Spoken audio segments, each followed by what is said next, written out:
Hey, what's up, everyone? Welcome back. We're here with the second match of the sealed tournament that we had up at the booster box. I'm playing Chris Medina, the big boss or whatever. I don't know what you want to call him. I guess he's the owner, but whatever you want to call him. But yeah, we both have our 40 card decks that we made out of the 7 packs we opened.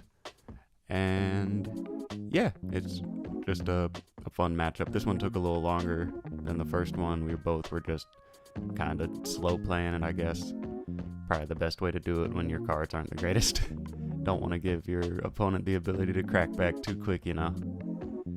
But yeah, let's get into it and just see what happens. Okay, let's see what's going on in this game, y'all. This is gonna be the game 1 between me and Medina up at the booster box. He like owns the place. He's all fancy. Yeah, so this is both of the decks that we made out of the 7 packs that we opened. It's the sealed format again. We're just gonna do a quick best of 3 to see who got the better cards, I guess.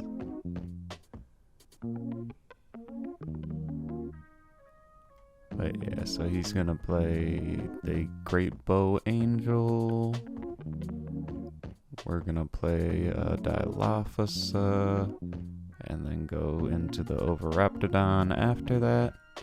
Fun little free play off the reduction. Pretty fun, pretty fun.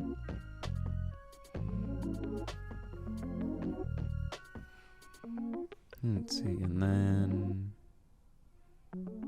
I guess we don't attack that turn. We probably should have thrown an attack with the Dilophosa just because it can't block anyways. You kind of want to get that value in case it just randomly gets killed this turn. But I mean, it's sealed, so you don't have to worry. I know he doesn't have a burning force, basically. Oh, so we are still attacking. Cool, that wasn't the end of the turn. Oh, that makes more sense. I didn't pass, we just attack. That makes more sense.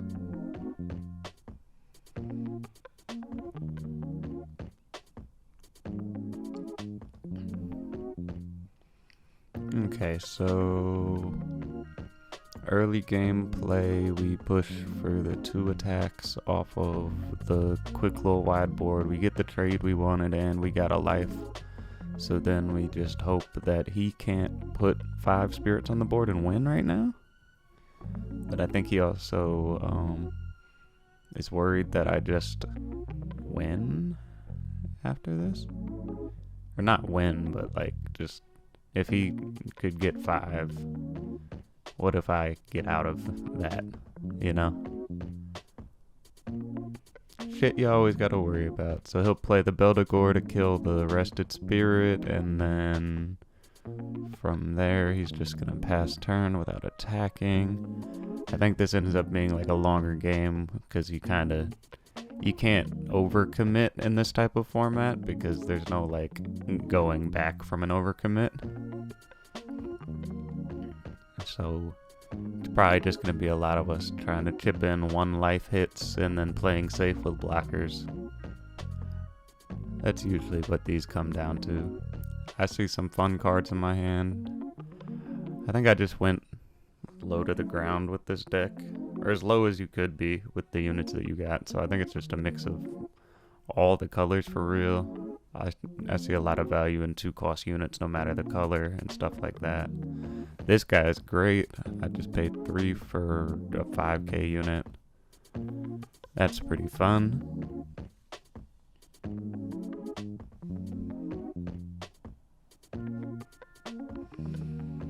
But yeah, so we're just checking on the burst we said. I think it's Flame Breath. And then from here,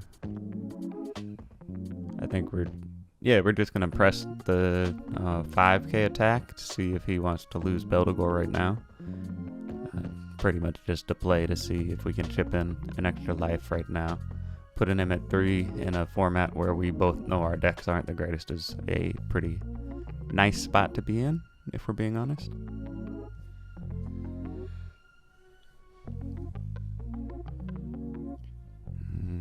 he's just considering if he wants to take the hit, I guess. I mean, there's a world where you just block with Beldegor to set up your immortal cost later, but I guess not. Seems like we're just gonna take the hit, which is fine. Nothing wrong with that. Gain yourself a resource for the next turn. Yeah, so he's gonna play the Cornered Flame Rat. Try to pressure a card draw off that, maybe. He may not have... Yeah, he does. He has enough to get it to the level it needs to be, I believe.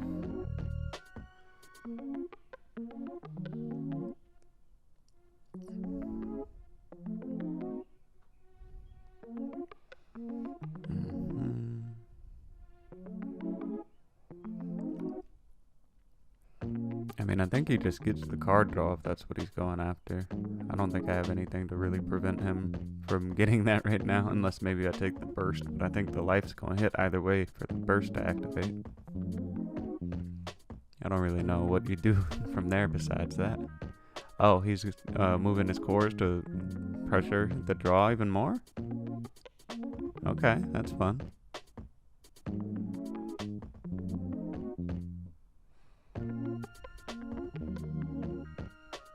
Oh, he just moved those cores for level purpose. Okay, that's fun. He just wanted that guy to be bigger. That's cool. I guess he wants Beldegor to die, so that makes sense to make Beldegor weak. Beldegor's got a lot more value coming out of the grave doing its effect the second time and all that. Yeah, that's fun.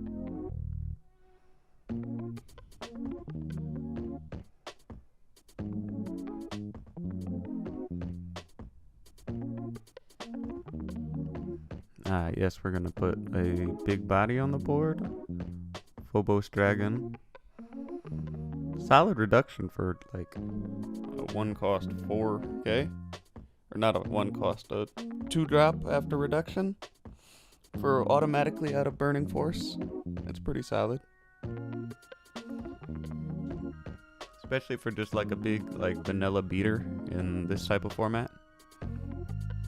4k is pretty tough when you know your opponent doesn't have any volcanic breaks.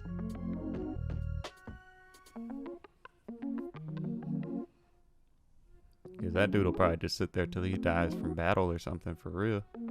Unless he gets like cursed off the board or something. I guess there could be a core theft or something. That is a set card.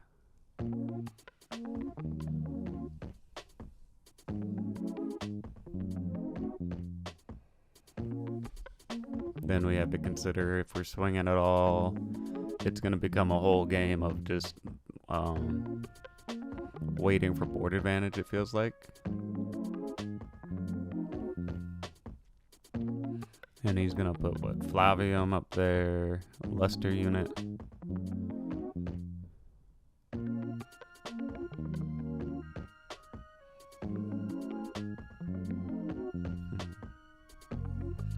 He just doesn't have a ton of cores right now, so nothing can be super crazy leveled until we get a little farther into the game and actually have like some stuff to do with our cores. There's going to be a lot of just board building and passing here. That's kind of just the game right now. I see me thinking about playing like Raging Dyrano Max or whatever the hell that card is. You gotta get it to like level 2 or 3 for the effect that like burns something or kills something up to a certain level when it attacks, and it's just too much of a core investment right now. He's kind of expensive for a boss monster. I would have rather had like Gigano. Just play him off reduction and sack the guy who's killing the effect. Oh! I'm glad I got one of that card. That's a good card. Drew the Centosaurus off of that. That's not the best card. Do we even attack this turn? We probably just wait till next turn to beef up the bearded eagle enough to a point where it can at least do some damage when it attacks. Because the whole goal for the way this deck's set up, at least, is to get value out of the biggest swingers we have. And we're just going to force either hits on life or blocks of characters that will die from the block. We never want to lose battles if we don't have to. Because if we swing at anything less than a trade for the way we want to run this deck, it's kind of a loss of value.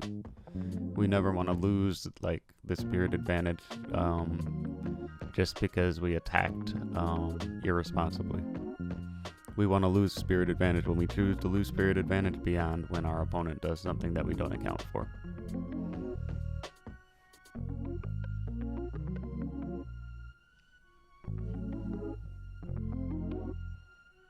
Okay, so he's up to 4 spirits on the board. I've got 3 and a burst. It looks like he doesn't have any magic cards to play off of the nice little magic setup that he has on the board. So that's kind of not amazing. Because right now he's got Pentan reducing. Oh wow, we're putting 5 out there. He's got the whole like bird magic unit right now. That's fun.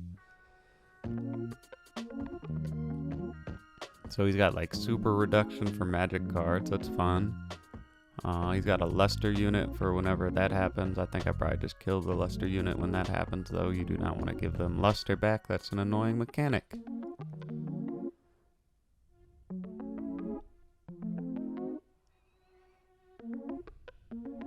And then we're still just passing.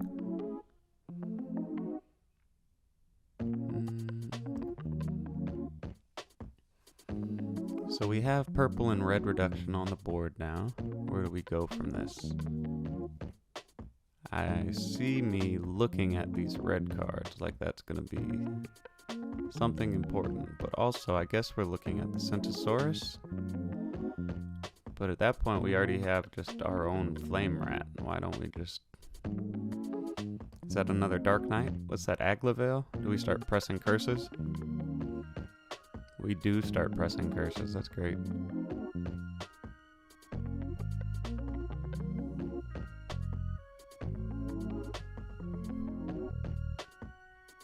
So I think we start attacking with Aglavale because 3 blockers and 5 life is fine.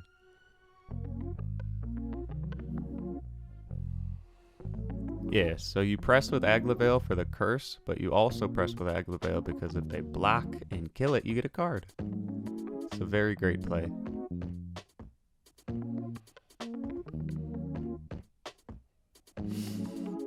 Come on, draw off of it dying.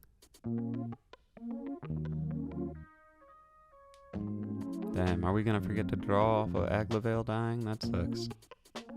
We gotta be better than that.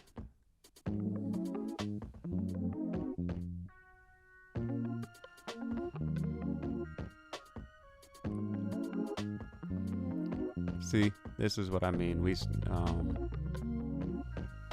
have to get comfortable and start swinging over his board. That's the best way I've found to deal with it. You start pushing when they have to start blocking and just get your units over their wall. That way they have to either consider letting the attack through or they have to lose a unit, because we do not want to just lose units. That's the only thing that I'm against, is losing units pointlessly. Just never throw an attack that doesn't have a purpose. I've learned from being bad at the game in the past that just stop attacking unless it's like a smart attack. There's no reason to waste a unit there's no reason for a unit to die that didn't need to die. The only time you pressure a card trade is when you know it's a card trade. The only time you fake a card trade is when you know you have a trick ready to help you win the trade. Never press an attack that you know you're gonna lose, because that's just a waste of a unit.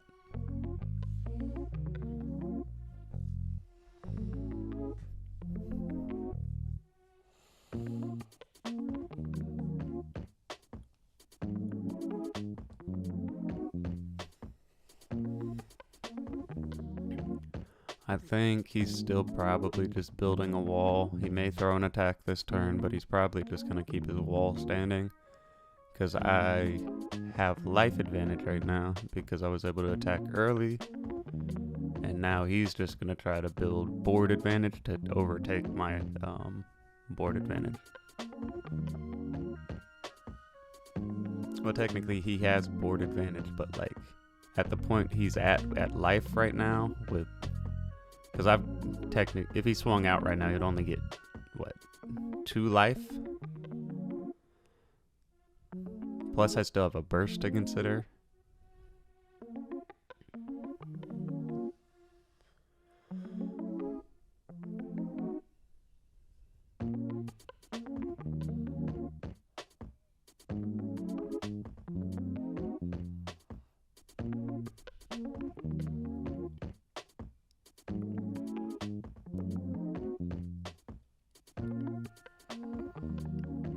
Okay, so he just put another body on the board. So that's 5 spirits to my 3 spirits, but 1's exhausted, so 2 blocks to 5 attacks. Let's see, so he passed with the wall built, which, I mean, seems fine. That's probably what you want to do in this situation. There's no point, like, swinging out unless you know you're gonna win.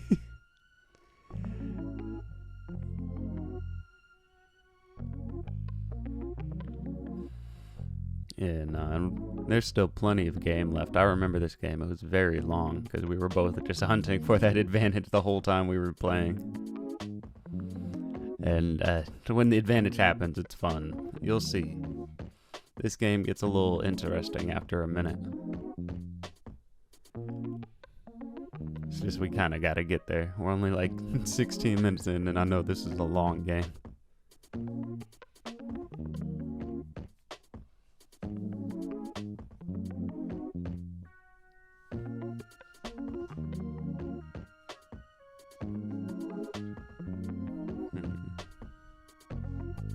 But yeah, it seems like I don't even think I want to play anything this turn for real. We kind of just want to... I think we just leave it at 3 to see if we can get him to start attacking. We really want him to attack.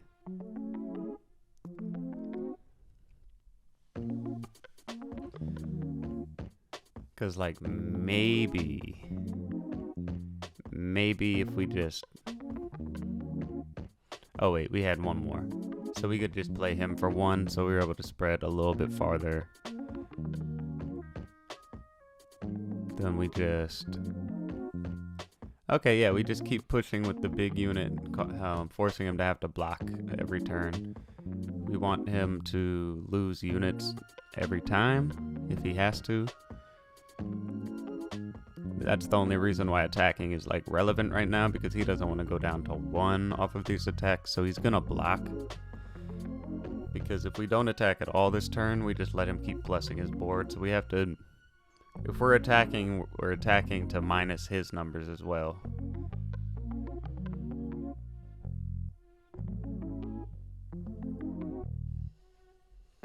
He's gonna Immortal Cost Beldegor from the grave. I'm gonna Wind Summon Flame Breath, select my... and destroy it. Gotcha, I'm just gonna... He's not gonna steal my unit for free, basically.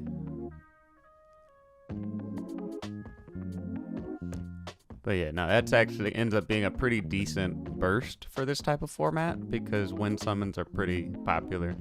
I'm just gonna take the Pintan off the effect, trying to get rid of a little bit of reduction for the magic plays he may be trying to do. I know he may not have the most magic plays because it's a sealed format and you just kind of get what you get. But I'd rather take away that extra 1 reduction you get off of Pintan. It felt like the best use of a 4K kill.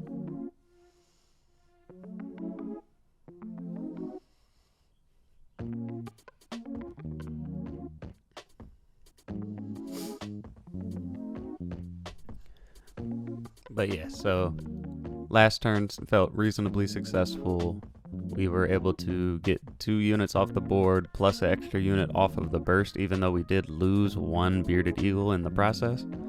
But I mean, you knew Beldegor was in there, so it was coming at some point.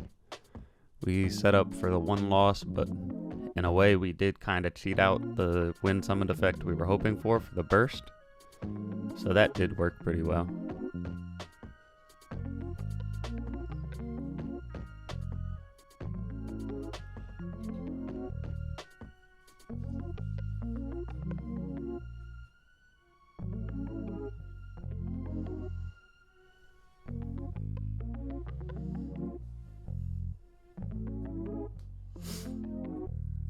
I don't know if he attacks again.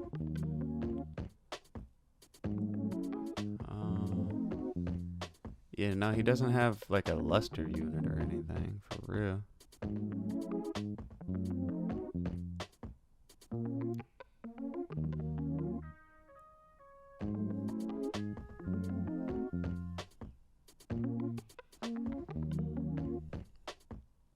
So he's got 4 units, I've got 3 units plus whatever I can summon. I see another bearded eagle in my hand. I see a bone scout in my hand. We've got cheap units at least.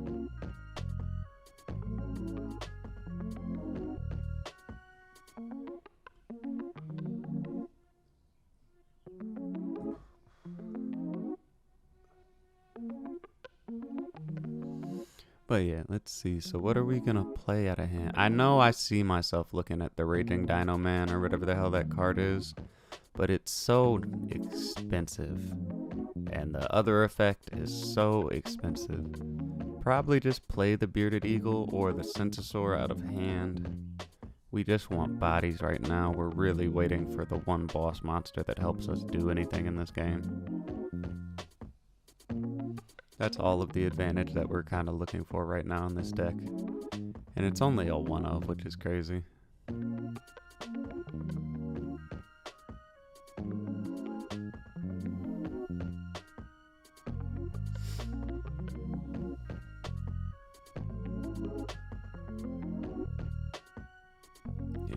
There's a lot of thinking in this game, that's for sure.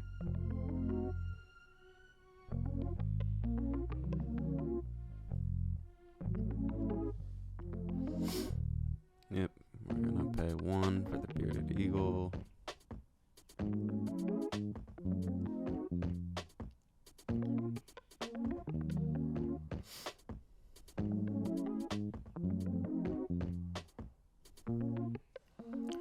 So then we push the attack with Phobos Dragon, because I believe at the level he's at, he's stronger than 7k or matches 7k, which is all I really wanted, because at that point it's fine. Trade the Bearded Eagle with me. That's your only like valuable unit right now. It's the only thing that's providing any type of like blocking power. So if I look at the board and how it's set up, we probably just pass here because we got the 1 unit off the board that we wanted off the board.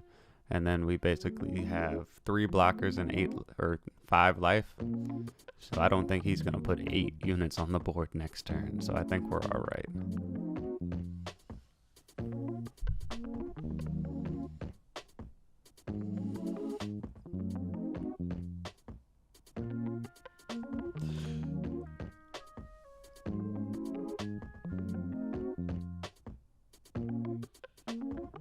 No, Sacred Thundering Peaks, that's fun.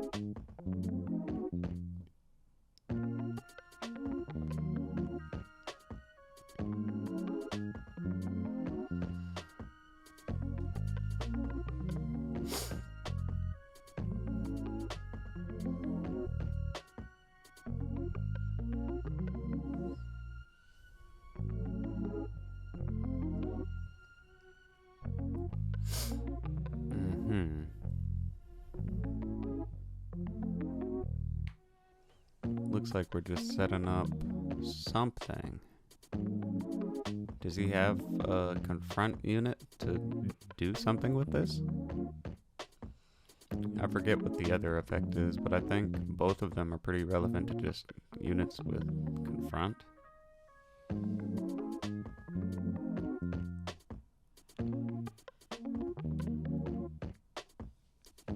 Okay, so he must not have had a ton to play out of hand that turn if he just played a Nexus.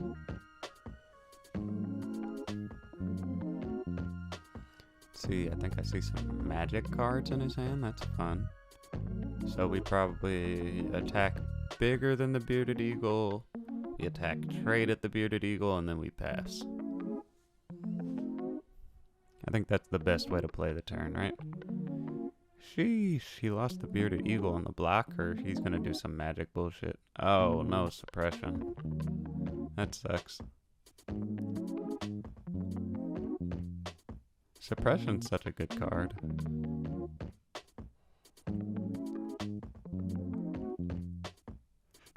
Hey, that's such a good card. Like in any color, like it has no color lock. You can suppress any big unit. In this format, it's crazy because that puts that at 10. I wasn't getting over 10 the rest of my turn, so it's basically an ice shield.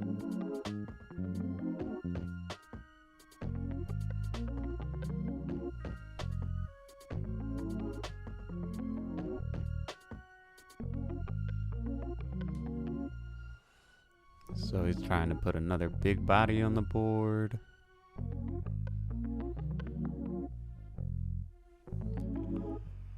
We're just trying to get as many blockers in here as we can, it seems like. That kind of just feels like the format of this whole sealed thing, though. It's like, just keep building your board. Don't let your opponent, like, crack back every turn because you just want it to swing at, like, one life. Like at this point, you just kind of see if you can wait out and get the advantage over them on the board for real. Sorry about that. But yeah. So now he starts playing the game I was playing, pressing with the big units. So he chips a life in. We're not too mad about that because we want the resources anyways. Shit starts to get a little expensive. Just the turn we do it. Because I see the Naumanngard and the Naumanngard Nexus, and I remember that that's a game changer. I don't know if we do it this turn or not, but at some point we're going to have enough to play the Nexus for 4?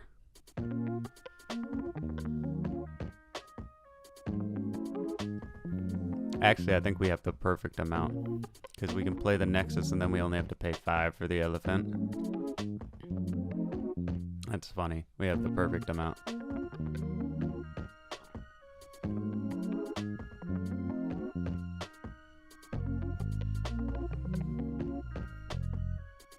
Yeah. Got me an elephant out on the board finally.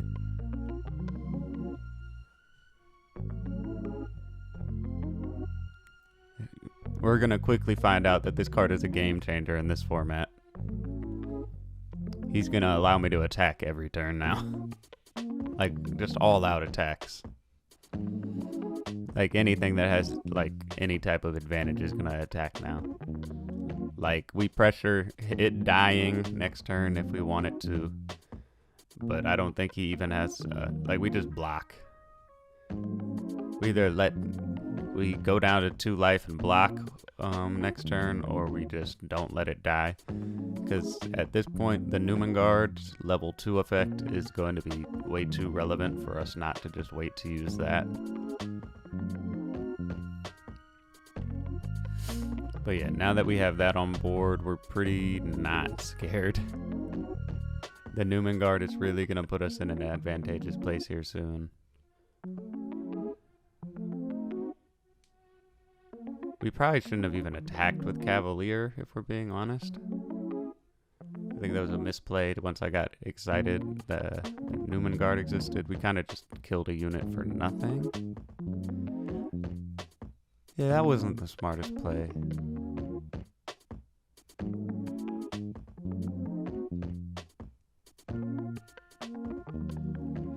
Yeah, I think we changed our mind and just decided to throw one more attack at the wall.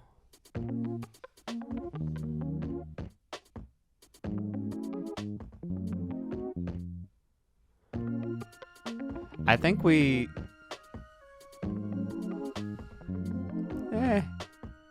I guess it's not the end of the world. We did kind of lose a unit, so that may not have been the best attack, but it did let us throw one more attack that made him kill a blocker, so it's not the end of the world. We shouldn't have thrown the first one. We should have just thrown the one that would have killed anything. That was the only problem. Yeah, that was the only thing we did wrong, I think. We probably just should have only attacked with the Bearded Eagle. But it's fine, we've got the Naumanngard on the board now. We still got him down to one less unit. What, 3 units instead of 4? That's a better spot to be at. With 4 life, 2 blockers, I don't think we lose this turn.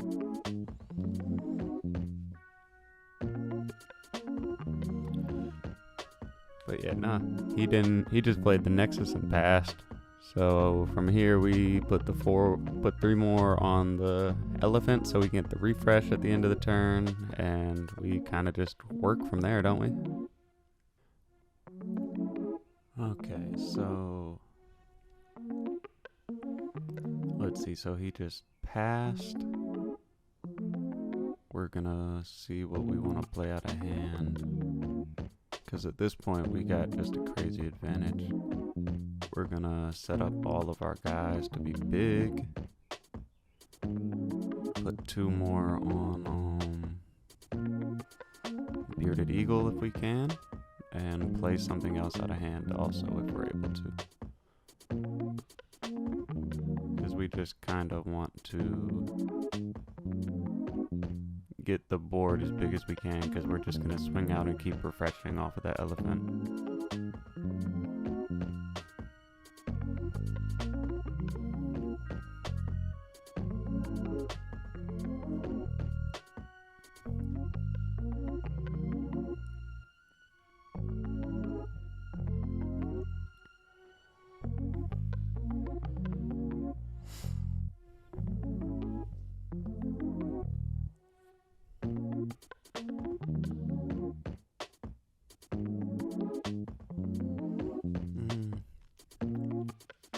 I think I used that one card's effect wrong too.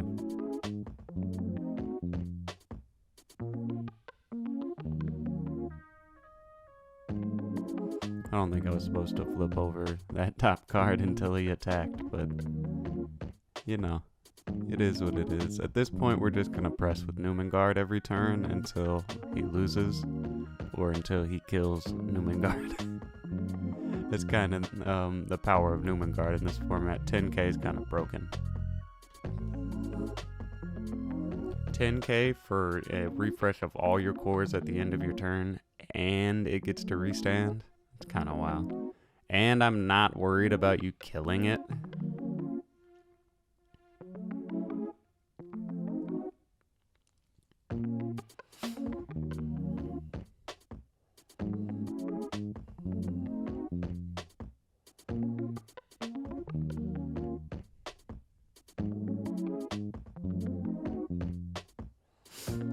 Oh wait, I guess he's not even gonna volcanic break, he's just gonna block the attack.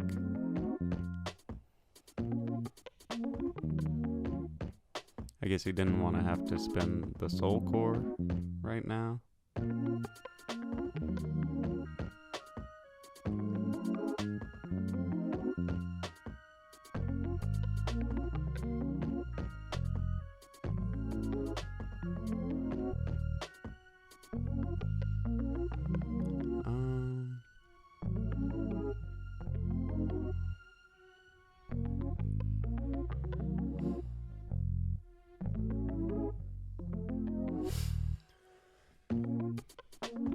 Yeah, I think that's the game plan now. We just keep attacking with Naumanngard every turn. I don't know how much else we really do.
So I think this is the turn where he tries to do some luster shenanigans, maybe?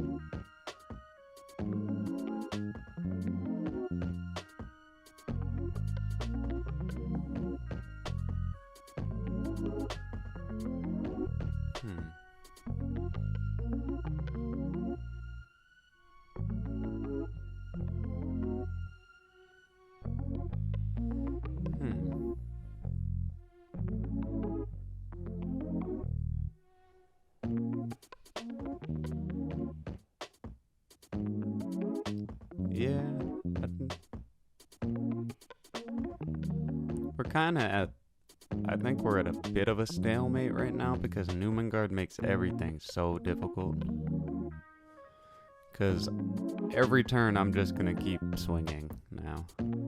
Like an automatic 10k swing every turn no matter what. And unless he really gets a way to deal with that, there's like no good solution to Naumanngard, because the worst part about it is I want it to die. I want to ramp off of it and keep moving from there. Like, but until then, the refresh is too vital. Like, I can play all of my flash stuff every, like, opponent turn now because I get all my cores back. I have no fear about, like, any type of maneuvers that I have to do right now. I even see a burning force in my hand. I only had one of those. We're ready for anything. I've got a gleam of hope. Draw a fucking card if I need it.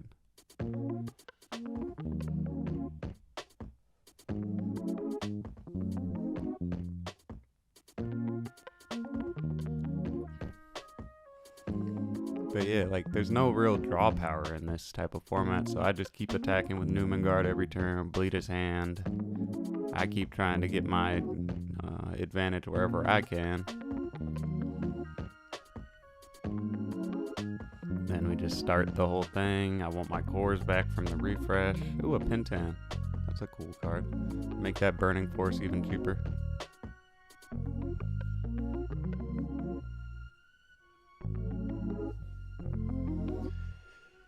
Then I think we still attack with the... We just attack with everything.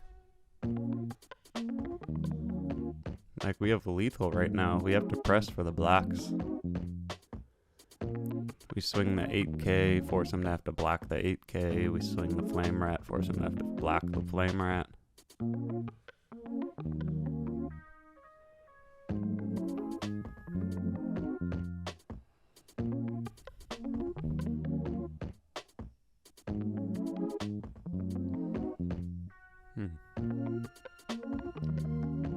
Yeah.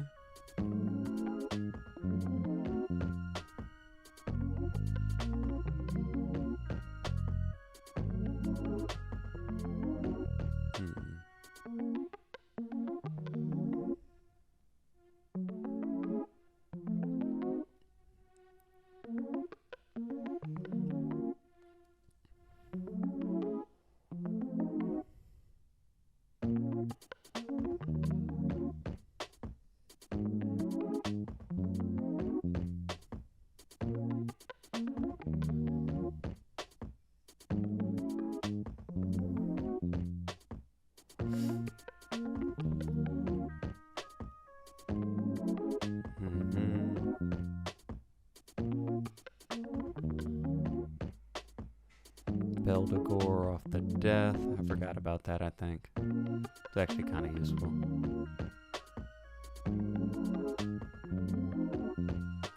Then I think we just swing out one more time, because everything's weak now.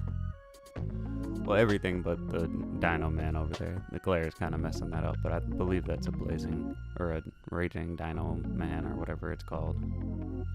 Dino Man Tyrannoid, or whatever the hell that card is. I think that's what that is.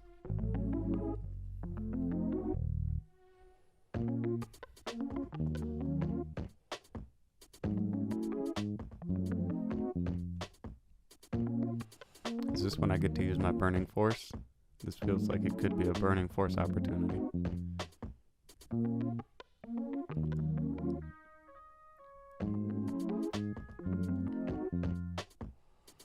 Oh yeah, Burning Force is definitely coming. He's gonna put 2 units of 3k.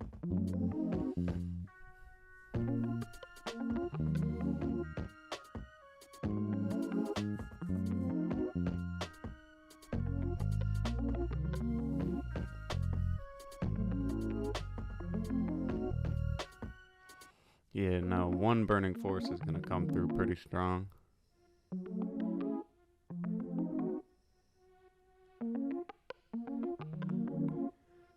I don't even know if he got the magic card off of the search.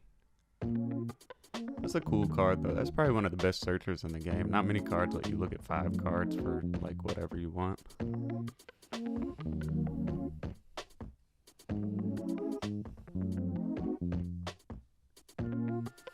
So we're gonna get that for sure. We're not gonna get that.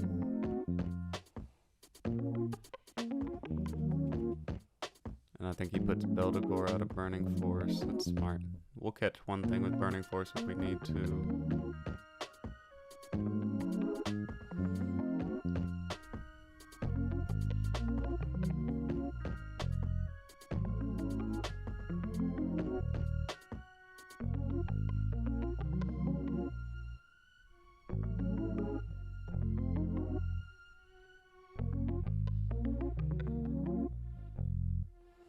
Ooh.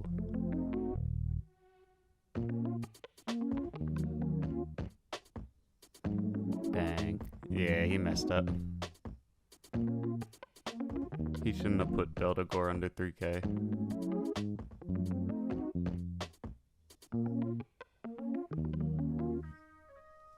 Yeah, no, I even had the Burning Force ready.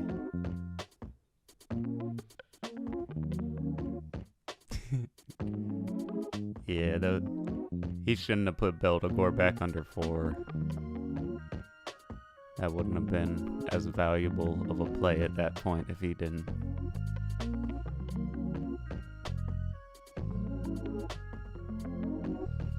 Now we get just a shit ton of value off of the Naumanngard that's just gonna sit there all game.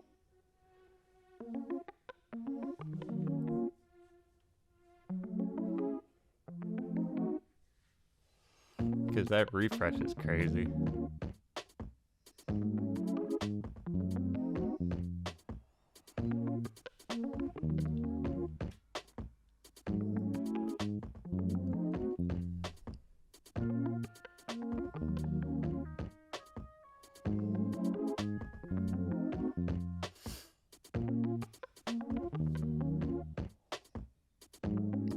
What do we do from here? Does he even attack? He probably doesn't attack. If he attacks, he just loses.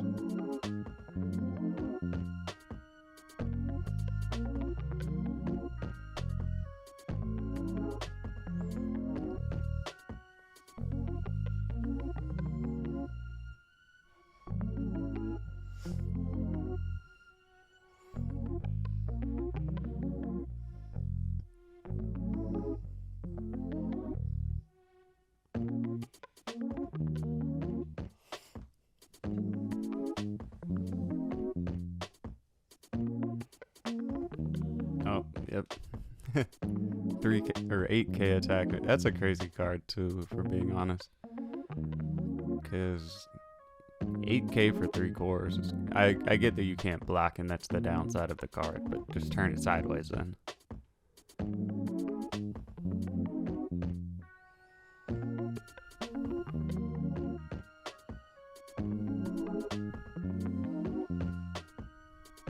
We just getting bodies out here now.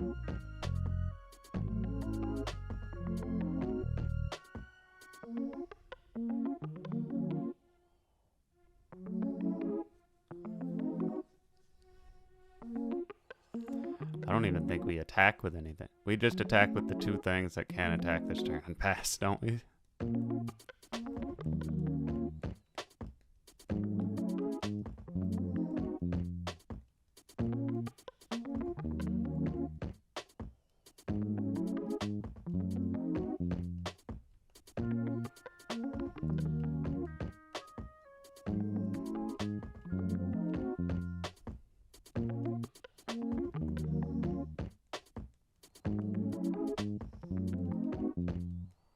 Oh, he regained the unit. Gotcha. That's cool.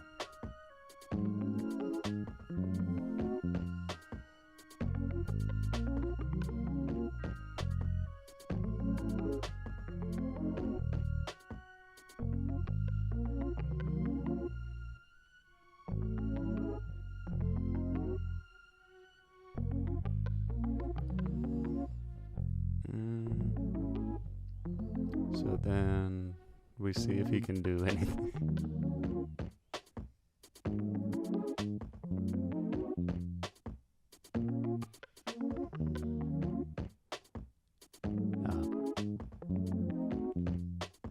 Yeah, I think we just scooped that one. That's cool. Yeah, no, that was a fun one. The Naumanngard really just screws everything up in that matchup. Like, a lot. It's kind of crazy how much the Naumanngard screws up that whole matchup.